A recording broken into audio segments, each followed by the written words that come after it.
Assalamualaikum warahmatullahi wabarakatuh. Welcome to YouCan. Masih di pelajaran prakarya, tapi kita masuk ke bab 2 yaitu bab kerajinan tekstil. Oke, simak baik-baik videonya ya. Tujuan pembelajaran kita pada pertemuan ini, setelah kalian mengikuti pembelajaran prakarya ini, walaupun jarak jauh ini, kalian dapat yang pertama mengetahui fungsi dan prinsip kerajinan tekstil, lalu yang kedua mengetahui jenis dan karakteristik kerajinan tekstil.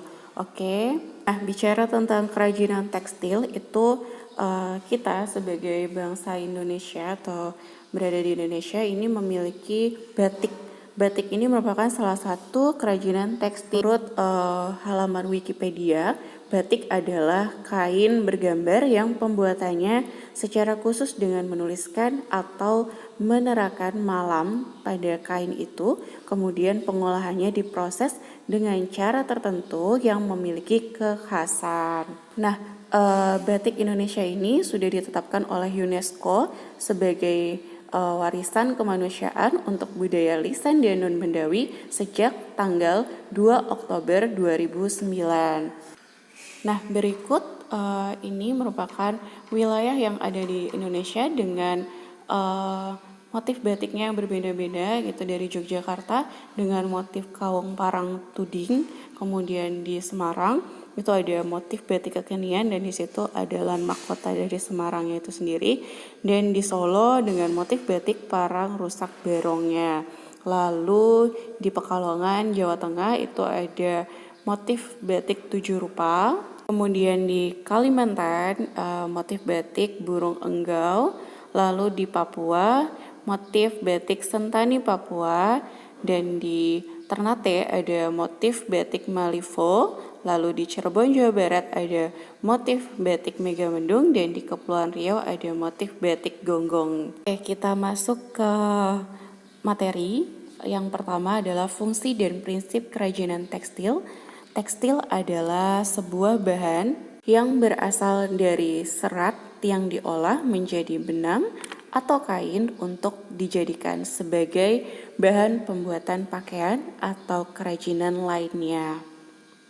Lalu untuk tujuan dari produk kerajinan tekstil itu sendiri nanti ada 4 tujuannya. Yang pertama sebagai fungsi penghias, kemudian yang kedua fungsi benda pakai, lalu yang ketiga ada sebagai fungsi kelengkapan ritual, keempat fungsi simbolik, dan semuanya bisa kalian baca sendiri secara detailnya dengan contohnya juga.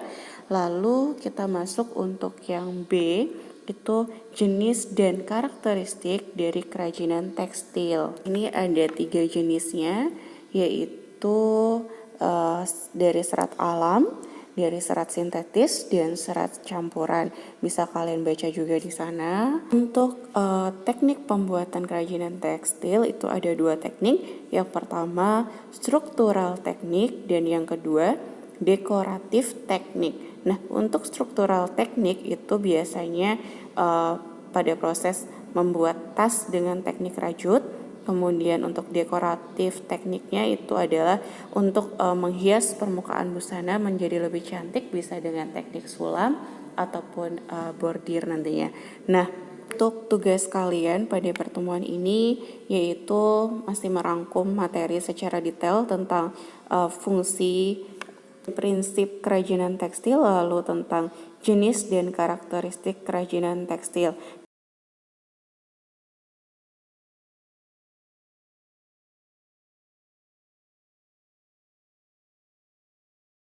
Nah, untuk materi pertemuan selanjutnya, proses produksi kerajinan tekstil.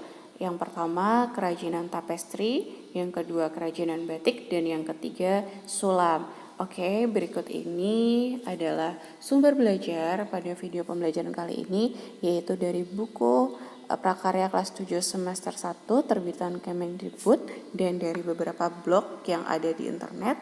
Oke, selamat belajar, good luck buat kalian. Mohon maaf apabila ada salah kata dalam penyampaian materi ini.